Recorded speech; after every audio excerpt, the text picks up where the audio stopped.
प्यारे दोस्तों, धार्मिक कथाएं चैनल में आपका हार्दिक स्वागत है। आज मैं अपनी वीडियो में श्रीमद् भगवत गीता का पहला अध्याय सुनाने जा रही हूँ। माघ के महीने में गीता सुनने का बहुत ही महत्व है। प्यारे दोस्तों, यदि आपने मेरा चैनल धार्मिक कथाएं लाइक और सब्सक्राइब नहीं किया तो ज़रूर करें। बेल आइकन दबाना ना भूलें ताकि आने वाली सभी वीडियोज़ की जानकारी आपको सबसे पहले हो सके। वीडियो को पूरी सुनने के बाद कमेंट बॉक्स में राधे राधे लिखना ना भूलें। माघ श्री कृष्ण का बहुत ही प्रिय महीना है। जो कोई भी माघ मास में स्नान जप तप करता है उसे मोक्ष की प्राप्ति होती है। उसको आर्थिक जीवन में बहुत ही सफलता मिलती है। माघ के महीने में प्रातःकाल जल्दी उठे, गंगा जल नहाने के जल में मिलाकर स्नान करें। इस महीने में श्रीमद् भागवत गीता सुनने या पढ़ने से भगवान की विशेष कृपा प्राप्त होती है। भगवान कृष्ण ने स्वयं कहा है कि मासों में माघ मास सबसे पवित्र महीना है। कार्तिक और बैसाख महीने से भी माघ मास पवित्र है। माघ मास में श्री कृष्ण भगवान का अधिक से अधिक सिमरन करें। गीता जी का पाठ श्रवण करें। गीता जी का अध्याय।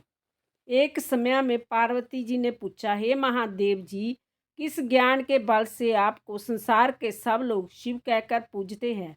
मृगशाला ओढ़े, सब अंगों में शमशानों की भभूति लगाए, गले में सर्प और नारमुंडों की माला पहने हुए हो, इनमें तो कोई भी पवित्र नहीं, फिर आप किस ज्ञान से पवित्र माने जाते हो? जय, आप कृपा करके कहिए।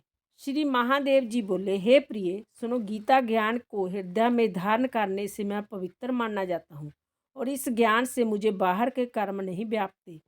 तब पार्वती जी ने कहा, हे भगवान, जिस गीता ज्ञान की आप ऐसी स्तुति करते हैं उसके श्रवण करने से क्या कोई कथार्थ भी हुआ है? तब श्री महादेव जी ने कहा, इस ज्ञान को सुनकर बहुत से जीव कथार्थ हुए हैं और आगे भी होंगे। मैं तुमसे एक प्रार्थना कथा कहता हूँ, तुम श्रवण करो। एक समय पाताल लोक में शेषनाग की सैया पर श्री नारायण जी नैन मूंद कर नंद में मगन थे। उस समय भगवान के चरण दबाती हुई श्री लक्ष्मी जी ने पूछा, हे प्रभु, निंद्रा तो अलस्य तो उन पुरुषों को व्यापता है जो पुरुष तामसी है, फिर आप तो तीनों गुणों से अतीत हैं। श्री नारायण प्रभु वासुदेव हूँ, आप जो नेत्र मूंद रहे हो, जब मुझको बड़ा आश्चर्य है। श्री नारायण जी बोले, हे लक्ष्मी, मुझको निंद्रा अलस्य नहीं व्यापता। एक शब्द रूप जो भागवत गीता है उसमें जो ज्ञान है उसके आकार रूप हैं, तैसे जय गीता शब्द रूप अवतार हैं। इस गीता में जय मेरे अंग है, 5 अध्याय मेरा मुख है, 5 अध्याय मेरी भुजा है, 11वां अध्याय मेरा हृदय और मन है, 16वां अध्याय मेरा उदर है, 17वां अध्याय मेरी जंगा है, 18वां अध्याय मेरे चरण है। गीता के सब श्लोक ही मेरियां नाड़ियां हैं और जो गीता के अक्षर हैं वही मेरे रोम है। ऐसा मेरा शब्द रूपी जो गीता ज्ञान है उसी के अर्थ मैं हृदय में विचारा करता हूँ और बहुत आनंद को प्राप्त होता हूँ। लक्ष्मी जी बोली, हे श्री नारायण जी, जब श्री गीता जी का इतना ज्ञान है तो उसको सुनकर कोई जीव यथार्थ भी हुआ है, सो मुझसे कहो।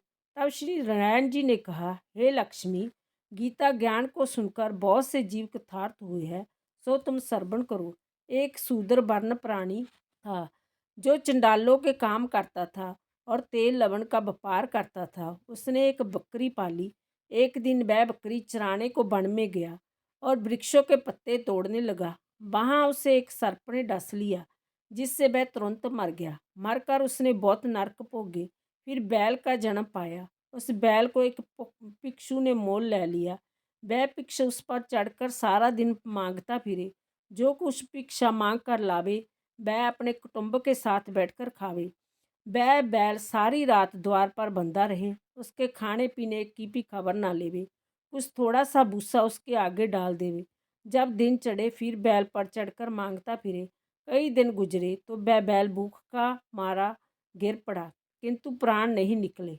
नगर के लोग देखा करे, कोई तीर्थ का फल दे, कोई व्रत का फल दे, पर उस बैल के प्राण नहीं छूटे।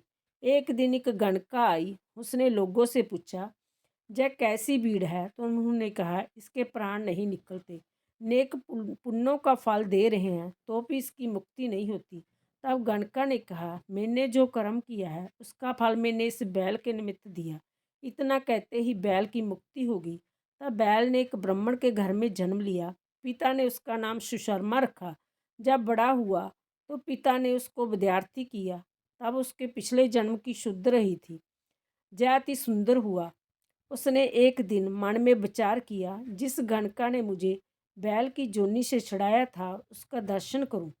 विप्र चलते चलते गणका के घर गया और कहा, तू मुझे पहचानती है? गणका ने कहा, मैं नहीं पहचानती, तू कौन है? मेरी तेरी क्या पहचान? तू विप्र और मैं वैश्या। तब विप्र ने कहा, मैं वही बैल हूँ जिसको तुमने अपना पुण्य दिया था। तब मैं बैल की जोनी से छूटा था। अब मैं विप्र के घर जन्मा हूँ। तू वह अपना पुण्य बता। गणका ने कहा, मैंने अपने जाने कोई पुण्य नहीं किया, परंतु मेरे घर एक तोता था। वह सवेरे कुछ पढ़ता था, मैं उसके वाक्या सुनती थी। उस पुण्य का फल मैंने तेरे निमित्त दिया था। तब विप्रा ने तोते से पूछा, तू सवेरे क्या पढ़ता है? तोते ने कहा, मैं पिछले जन्म में विप्रा का पुत्र था। पिता ने मुझे गीता के पहले अध्याय का पाठ सिखाया था। एक दिन मैंने कहा, मुझको गुरु ने क्या पढ़ाया? तब गुरु जी ने मुझे श्राप दिया कि तू सूआ हो जा।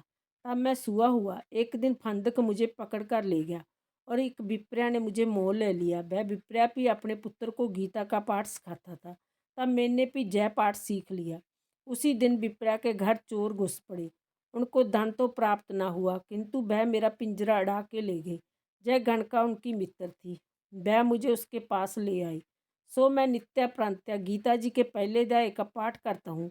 जय गणका सुनती है, पर इस गणका की समझ में नहीं आता जो मैं पढ़ता हूँ। वही इस गणका ने मेरे निमित्त दिया था। वह श्री गीता जी के पहले अध्याय के पाठ का फल है। तब विप्र ने कहा, हे तोते, तू भी विप्र है, मेरे आशीर्वाद से तेरा कल्याण हो। सो हे लक्ष्मी। विप्रा के इतना कहते ही वह तोता भी मुक्ति को प्राप्त हुआ। तब गणका ने बुरे कर्म छोड़ दिए, नित्या प्रति स्नान करे और श्री गीता जी के प्रथम अध्याय का पाठ करे। इससे उसकी भी मुक्ति हुई। श्री नारायण जी ने कहा, हे लक्ष्मी जी, जो कोई अनजान होकर भी श्री गीता जी का पाठ करे उसको भी मुक्ति मिलेगी। बोलो कृष्ण भगवान की।